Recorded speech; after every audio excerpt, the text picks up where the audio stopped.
શાના પૈસા? શેના પૈસા હું ઈ ક્યાં પાડી હતી અમથો હતો ઓલા દાદા અમે તો પાડી જ લાવ્યા હતા ઈ કેમ આમ તો નીકળ્યો અમને શું ખબર ઈ મારે કાઈ ન જો પૈસા લાવો હાલો મારા એટલે પૈસા શાના? તમને પાડી તો લાવી દીધી. હવે ઈ તો રામજીનો છોકરો અમથો હતો પાડી બનાવીને તમે લાવ્યા લાવો મારા પૈસા લાવો અરે અમે કાંઈ પાડી બનાવીને નથી લાવ્યા. અમે તો રામજી કાકાને ઘરે ગયા હતા, ત્યાં પાડી બાંધી હતી કે આ વેસવાની છે લઈ જાવ, એમ અમે લાવ્યા હતા. હવે આમ તો પાડી બન્યો હોય અમને થોડી ખબર હોય. ખોટું બોલો માં ઓરે બાપા લાવો પૈસા લાવો હાલો હા લ્યો લાવો બકરો લાવો એ આપો આપો, મારતા નહીં હોટી.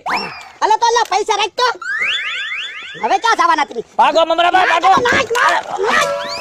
પૈસા લઈને ભૈયા જાતા હતા લાવ લો પૈસા પૈસા મેં ક્યાં લીધા મેં હાથ લાંબો કર્યો તમે હાથ પાછો લઈ લીધો ક્યાં હાથ પાછો લીધો તો તને તો અંબાઈ હતા કાઈ નહીં હાથમાં જ મારે ધોકો હતો મેં હાથ લાંબો કર્યો તો આડો હાથ આવ્યો તો એ હે બાપા તો તું ધ્યાન તો રાખતો હોય